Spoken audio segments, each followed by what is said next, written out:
মা বলতো বিয়ের পর একসাথে জামাই সহ ঘুরিস, এর জন্য আজকে একসাথে জামাই সহ ঘুরতে বের হচ্ছি রাত্রেবেলা। আসসালামু আলাইকুম।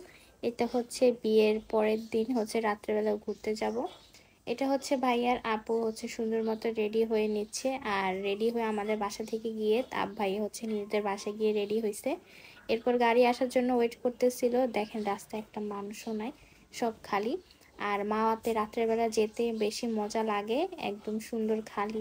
এমনি মাওয়া রাস্তা সবসময় খালিই থাকে, তো রাত্রে যাওয়ার মজাটা আরো বেশি, সবাই একসাথে এনজয় করতে করতে যাচ্ছিল। যাই হোক, এরপরে মাওয়া পৌঁছে কতক্ষণ হচ্ছে সবাই মিলে বসে আড্ডা টাড্ডা দিল।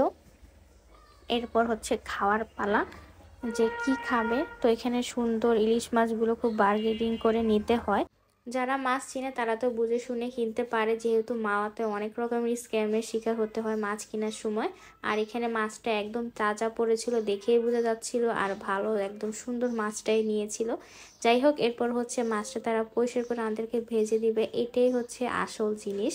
মাছটা তারা পরিষ্কার করে দেখবো, তারপর কিভাবে ভাজে, এগুলো দেখতে খুবই মজা লাগে। তখনই আর কি মেইন একটা শান্তি, যে না নিজেদের জিনিসটা নিজেরা আর কি দেখতে সামনে থেকে দেখতে পাচ্ছি এরকম। এরপর হচ্ছে মাছটা ভাজার পর আমরা বসলাম ভিতরে। এটা নিউ মোল্ডা ইলিশ নামে একটা ছোট্টখাটো একটা রেস্টুরেন্টের মতোই আর কি, রেস্তোরাঁর মতো। এখানে বসেছিলাম সবাই। আর এটা হচ্ছে ভর্তার আইটেম, শুটকির ভর্তা, আরও কয়েকটা চিংড়ি মাছের ভর্তা, এইগুলো আর কি নিয়ে এলো। আর এটা হচ্ছে তাদের সালাদ, ইলিশ মাছ ভাজা, তারপর হচ্ছে পেঁয়াজ ভর্তা, তার ইলিশ মাছের লেজের ভর্তা। আর মাওয়ার সিগনেচার আইটেম হচ্ছে ইলিশ মাছের লেজের ভর্তা। এটা তো মাস্ট, এটা তো মানে না খেয়ে আসবো সব কিছু, কিন্তু ইলিশ মাছের লেজের ভর্তা খাবো না, এটা তো হতেই পারে না এরকম একটা। তো সবাই হচ্ছে ভর্তা নিয়ে প্রথমে খাওয়া দাওয়া শুরু করলো, এরপর সবার শেষে ইলিশ মাছের লেজের ভর্তাটা খাবো। এরপর হচ্ছে ভর্তা দিয়ে খাওয়ার পর ওদের যে লাস্টের যে স্পেশাল সালাড থাকে, এটা কিন্তু খুবই মজা। এটা দিয়ে মানে ভাতটা মেখে খেতে আরও ভালো লাগে। সবচেয়ে বড় কষ্টের বিষয় হচ্ছে এইটাই, খাওয়ার মাঝে দিয়ে কারেন্ট চলে গেল।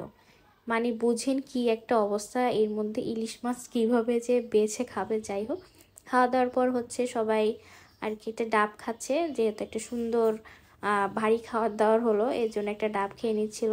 এরপর হচ্ছে আশেপাশের জায়গাটা ঘুরে দেখছিল, সুন্দরী সিমসামের মধ্যে সুন্দর করে সাজানো, ভালোই লাগছিল রাত্রেবেলা দেখতে। তো এটাই আর কি।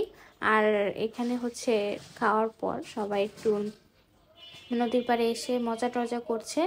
এরপর এরকম বাবুলগুলো কিনতে পাওয়া যায়, তো এখানে এত বাতাসের মধ্যে বাবুলগুলো উড়িয়ে খুবই মজা পাওয়া যাচ্ছিল। আর এই যে দেখেন তারা দুইজন সুন্দর মতো পোজ নিচ্ছিল টাইটানিকের। তো এটাই ছিল আজকের ভিডিও, দেখা হবে পরবর্তী ভিডিওতে। আল্লাহ হাফেজ।